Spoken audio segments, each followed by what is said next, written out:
Orange colour का अस्तित्व लेके आप हिंदू को बदनाम मत करिए। कोई हिंदू इस ऑरेंज कलर को लेके नहीं नाच रहा है। आपने अपने एक पॉलिटिकल पार्टी का झंडा ऑरेंज कर दिया। पॉलिटिकल पार्टी का झंडा ऑरेंज करने का मतलब ये नहीं है कि ये हिंदुत्व है। हिंदुत्व राम से चलता है, दुर्गा से चलता है, काली से चलता है, लक्ष्मी से चलता है, सीता से चलता है, सरस्वती से चलता है।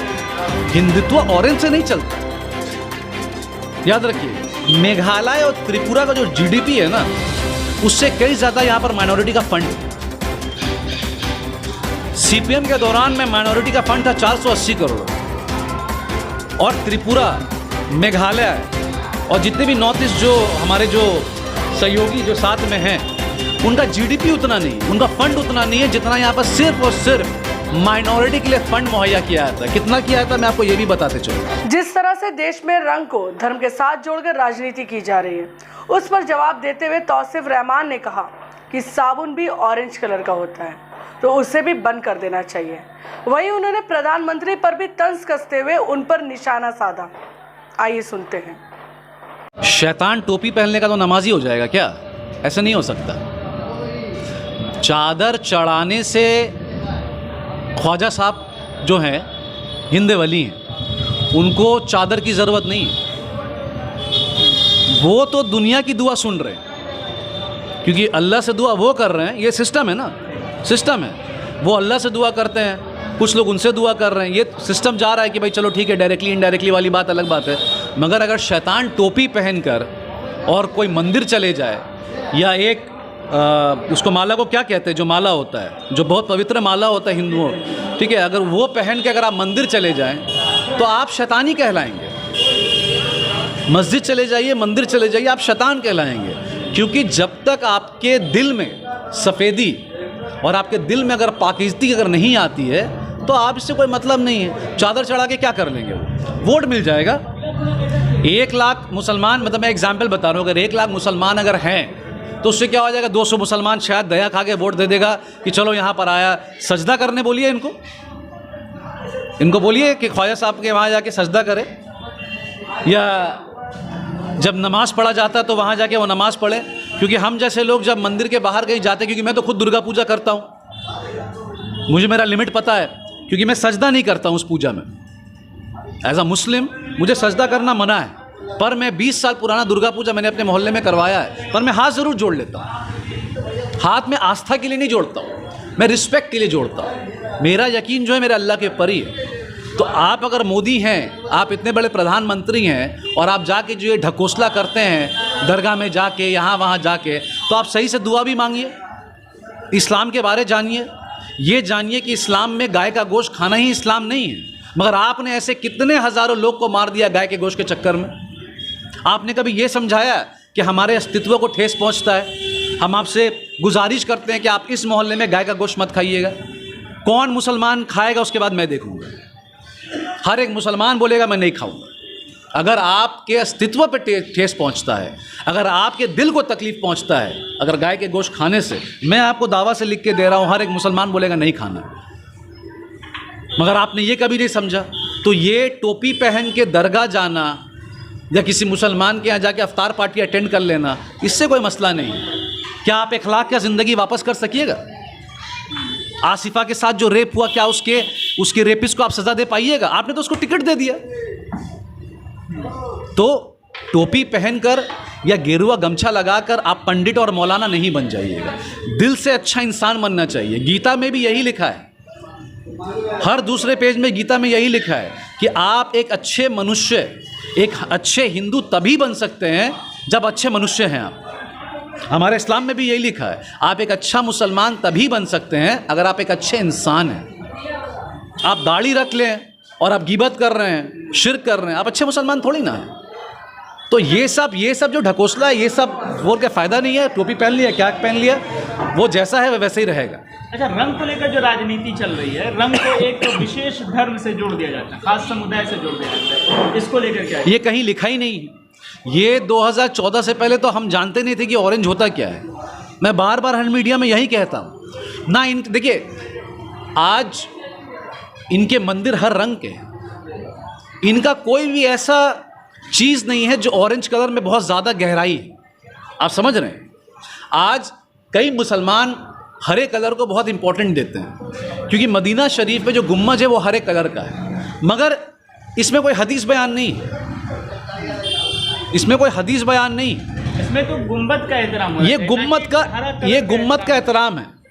मगर अब इस एहतराम के चक्कर में हम हरा कलर को मुंह में लगा के चाटने लगे, ये भी ठीक नहीं, ये मेरा अपना मानना है।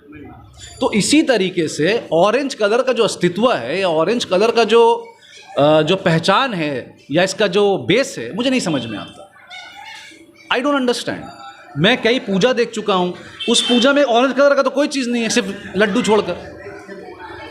और आजकल तो कई पूजा में मैं देखता हूँ रॉयल स्वीट का भी लड्डू जाता है। अगर आप मिठाई में बंटवारा करना चाहते हैं कि बर्फ़ी मुसलमान का हो गया और लड्डू हिंदू का हो गया, तो वो अलग बात है, ठीक है। मगर रंग का जो पहचान है, कुछ नहीं। अगर रंग का पहचान होता तो अक्षय कुमार नंगा नहीं नाच रहा होता रंग ऑरेंज कलर पहन के। उसमें हरे राम हरे कृष्णा लिखा हुआ है, वो गाना भी गा रहा है, उसके साथ आधे कपड़े नंगी कपड़ियाँ बिकनी पहन कर लड़कियाँ भी नाच रही हैं। तो आपने कभी बैंड नहीं किया। डेटॉल साबुन का रंग भी ऑरेंज है। ऐसे कई कलर हैं साबुन जो ऑरेंज कलर के आते हैं। और आप मुझे ये बताइए कि कितने जगह में उसको घसा जाता है, उसको इस्तेमाल होता है। भाई प्रैक्टिकल बात है, इसमें शर्माने वाली बात नहीं, प्रैक्टिकल बात है। तो आप वो ऑरेंज कलर को बैन कर दीजिए।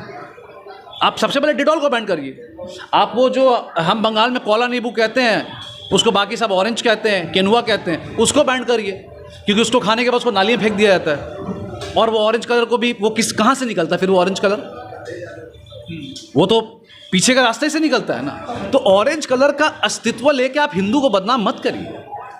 कोई हिंदू इस ऑरेंज कलर को लेके नहीं नाच रहा है। आपने अपने एक पॉलिटिकल पार्टी का झंडा ऑरेंज कर दिया है। पॉलिटिकल पार्टी का झंडा ऑरेंज करने का मतलब ये नहीं है कि ये हिंदुत्व है।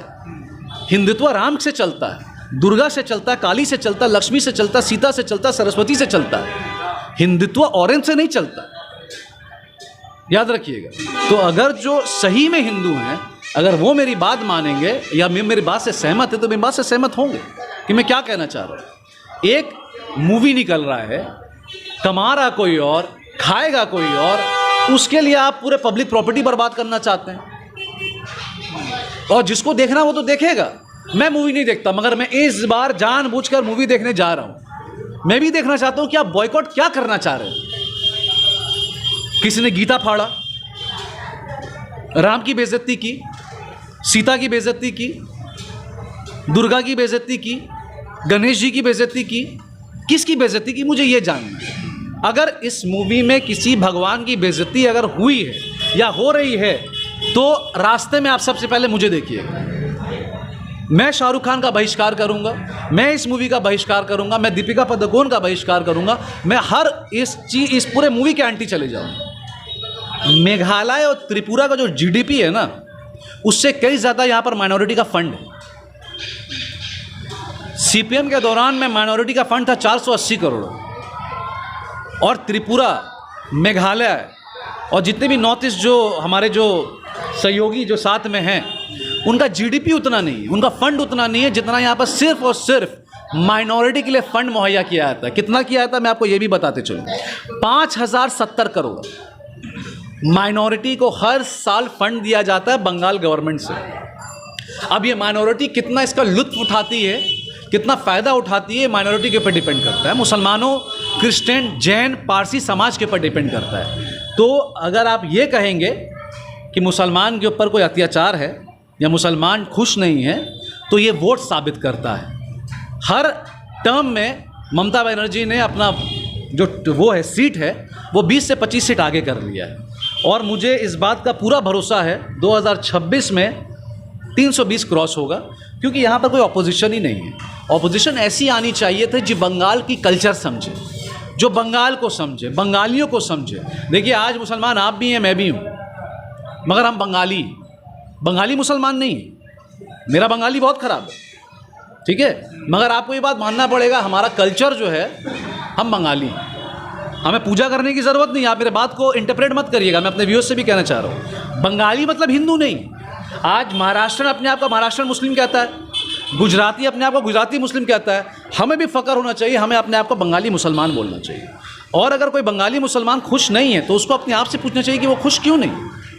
आज आप दिन भर धूप में एक माइक और कैमरा लेके भटक रहे हैं, किस लिए? रोटी की तलाश में, और अल्लाह आपको कामयाबी देगा। मगर दिन में 4 बजे उठकर अपने माँ बाप पर बोझ बनकर और रात में चाय के अड्डे में बैठकर ये बोलना कि सरकार हमारे लिए कुछ नहीं करती, ये गलत है। आप समझ रहे बात? ये गलत है। मुसलमान को डिमांड करना चाहिए कि ज़्यादा से ज़्यादा स्कूल बने, मुसलमानों की स्कूल बने, मुसलमानों के लिए लाइब्रेरी बने, एजुकेशन सेंटर, हर वार्ड में मुसलमान अपना एक एजुकेशन सेंटर बनाए, अपना एक मेडिकल सेंटर बनाए, ये डिमांड होनी चाहिए। मुसलमान को सिर्फ गाय का गोश्त खाना है, ये डिमांड नहीं होनी चाहिए। चाय के अड्डे में बैठकर नरेंद्र मोदी और ममता बनर्जी के बारे में डिस्कस करना है, ये डिमांड नहीं होनी चाहिए। रात को 9 बजे ये डिमांड होना चाहिए कि 10 बजे सुबह उठ के हमको काम में जाके कितना पैसा कमा कर आना, मेरी दहाड़ी क्या है, ये डिस्कशन होनी चाहिए। किसी को ब्लेम करने से पहले अपना कॉलर झाँक के देख कि हम कितनी मेहनत करते हैं। कोई बाप के पेट से अमीर पैदा नहीं हुआ है।